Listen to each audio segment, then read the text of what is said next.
Good morning and or good afternoon, everyone. When when you're watching us, my name is Lam, and I'm the co-founder and CEO of WisePass. Every day, we actually release a new market insights, and this month we're gonna talk about the market insights for Ho Chi Minh City.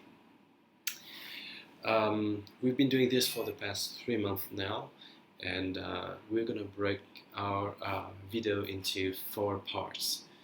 The first part is going to be about the venues. We're going to talk a little bit about that. We then talk about our brands, our suppliers, the bottles, and we're going to take a look at the ranking, the top five. And then eventually, we're going to talk about our members, their habits, and very simply about the age demographics, basically, when they consume, what day, what time. Okay, so without further ado, I'm just gonna start working on the top venues.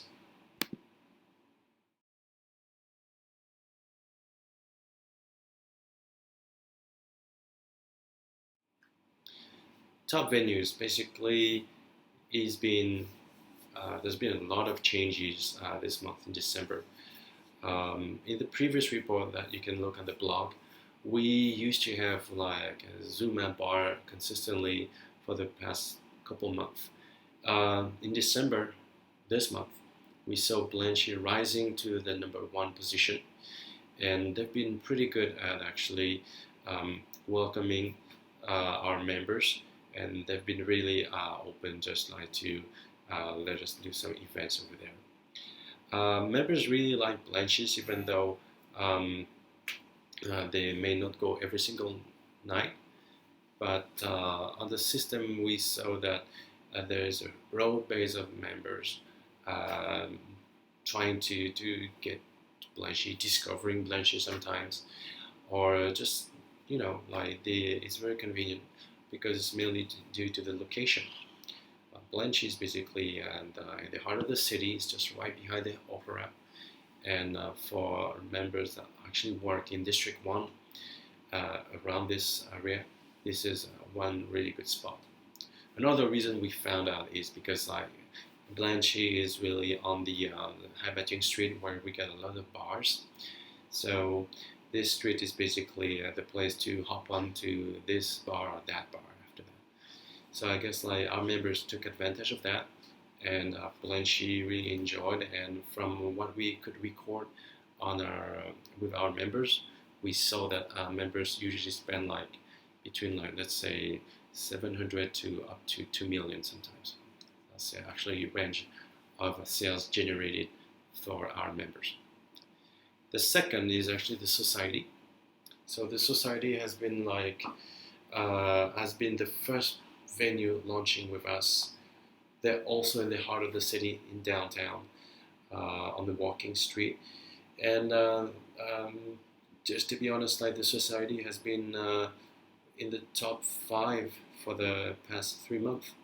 Lots of our members as well love the society. They come back very pretty often, and it seems like it's gonna be that way for a pretty long time. Location is perfect, service is really good, and the decoration, the environment is perfect for bringing your friends or basically go out for dating, um, inviting your clients, as we have a lot of corporate clients. So the society is a pretty good spot for actually meeting up with your friends, clients, or your partner. Okay, I'm gonna move eventually to the number three, which is actually Zuma. So Zuma has been like number one for the past 2 months, and they've been doing a great job. They're located right next to the Bitexco, and it's a rooftop. So if you go there, you will be able like to see like a magnificent rooftop, and you will see a beautiful view of the Bitexco. It's right in front of the Bitexco. So Zuma has been a great place, and we saw a lot of people coming there pretty often. They have a lot of loyal customers.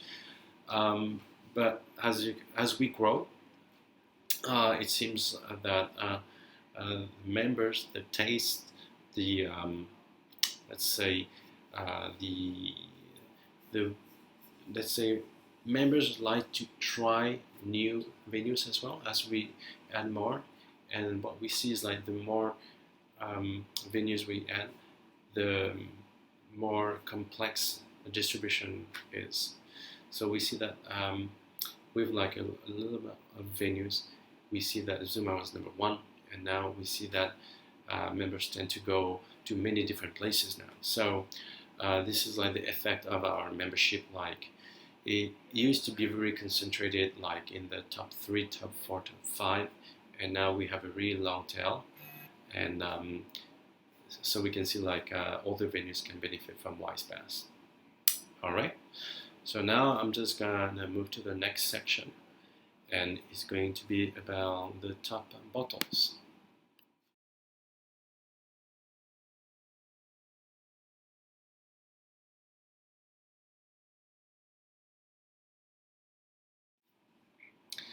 Top bottles. Gotta say, we are surprised and not surprised at the same time for the ranking this month in December.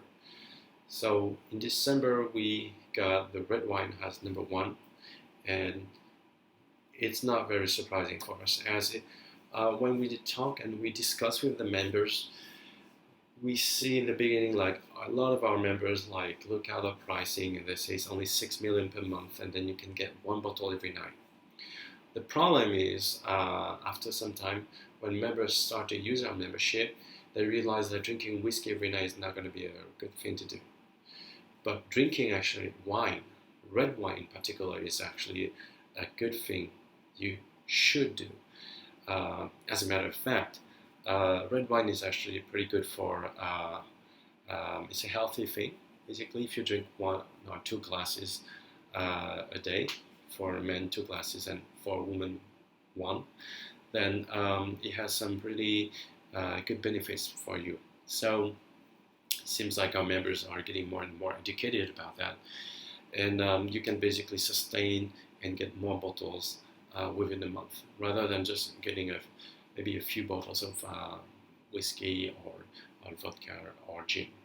So wine, red wine, is actually number one. Number two, I'm just going to address like gin. Seems like some of our members are very smart as well. Like they're picking a lot of Bombay gin, and from what we've discovered with our customers, what we discover is especially women, they love to get the Bombay Sapphire, or we say they love to take the gin. And the main reason why is because when you pick some gin and you actually mix it with some tonic, so we get some gin and tonic, then the amount of sugar inside of the cocktail, inside of the glass, is really low. So you basically you just don't get a lot of sugar, and then you can drink consciously and then avoid gaining weight. That's basically what the benefit of drinking gin and tonic, rather than actually getting some rum and coke or whiskey and coke. You actually just mix gin and tonic, and that's a perfect combination. Number three, we used to have Jack Daniels as number one in October, and surprisingly, it went out, and now it got replaced by Valentine's. Valentine's is right now like the number one product in our top five. So surprisingly, like this global brand has been introduced just last month, and it went to the top 3 position right away. So seems like the effect of the brand, I say the fact that this is a very well established brand, has been a factor for many of our members. Well, anyway, like good, I gotta say, kudos to those to the brand manager that has been establishing this brand here. So we're gonna end like with Sky Vodka, which has been really bad for this brand. Unfortunately, it used to be number 2 last month, and it dropped to number 4. Seems like our members have been drinking other liquors rather than vodka lately. I am aware as well that the Absolute vodka has been introduced. So what we're gonna do by after that, we're gonna introduce like a very interesting new market insights for brands, as we'll be able to know real time what's going on with the city of Ho Chi Minh, and we'll be able to take a look at the liquor, and we'll look at the market share by brand, and then we'll look at who is actually drinking what. We're looking at the demographics, and we'll be able to know more about the consumer behavior. We'll be able to have a way much bigger volume by March or April, so it's getting more and more significant over time. And we'll see if Sky Vodka, Absolute Vodka, or any other brand joining the panel will be. We'll see like basically who's going to be the leading brand in this type of liquor, in this type of spirit. And number 5 again, we get white wine. So red wine is basically number 1, and white wine is actually number 5. So we can see like wine has to be a very very interesting type of bottles used by our members. It's actually something that doesn't, or it's very hard to be drunk with one bottle if you go with a couple of friends, as one bottle can actually allow you to get around 6 to 7 glasses. So, well, I guess this is a way to enjoy the membership, and we didn't envision really well of how our members are going to use it, and the numbers that we collect right now will really show us like the type of the way people use the membership. And we're going to talk about our members now with the next section.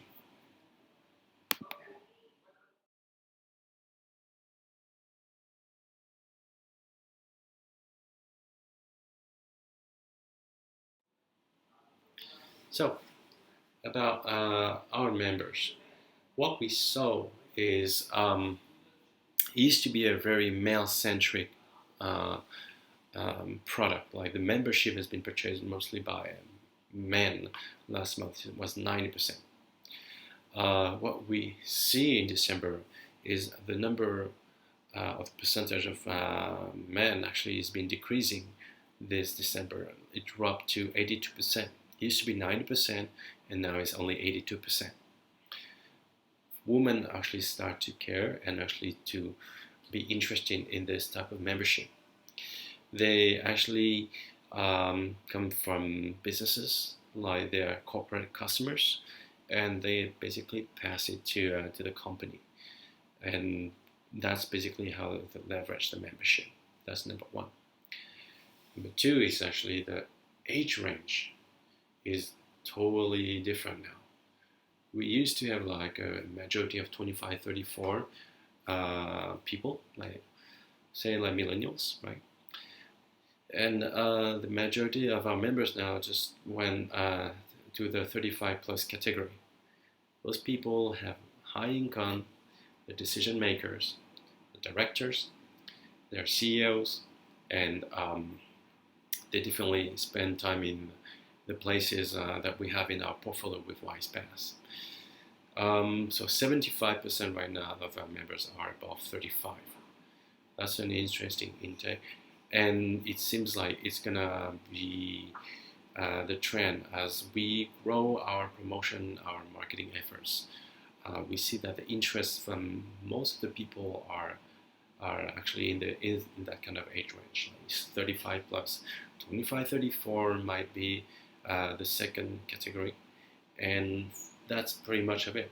We are also now building a new category, a new age range, which is like 45 plus. We definitely have like very specific demographics. It's definitely not the teenagers. It's definitely not the 18-24.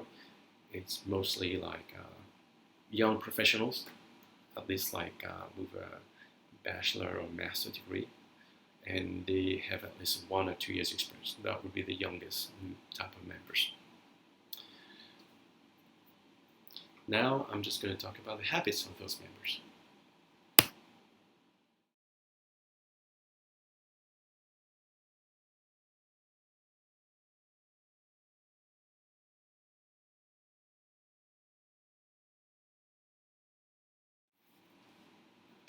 So members have very interesting habits. It keeps changing all the time. In October, we are, let's say for the days of the week, the peak days were just Friday and Saturday. Then 1 month later, in November, Tuesday started to be a peak day. This month, the peak days are now like Thursday, Fridays, and Saturdays. So we start to see some consistency in the consumer behavior of our members in Ho Chi Minh City. Friday is pretty much like the day where people hang out.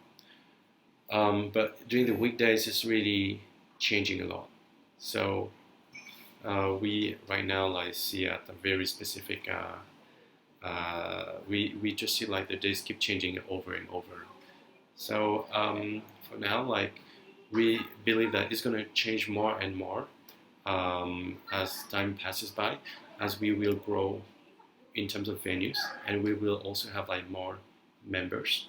So everyone will have different schedule, every different agenda. So when we grow like to a few hundred people, it's really likely to have a different kind of curve. Let's see what's going to happen for January.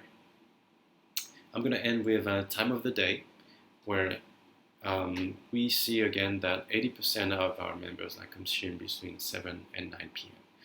It has been changing a little bit in November, as it was like 7 p.m., 11 p.m. Now we go back to the 7 to 9 p.m. Like people spend most of their time redeeming bottles during the night, which is the reason why our motto right now at WisePass is, "What are you doing tonight?" So with that, I'm just gonna thank everyone. This is our first live stream, and I hope you enjoy it. And if you have any questions and comments, don't hesitate to write a comment in our below the video on YouTube, and hopefully like we can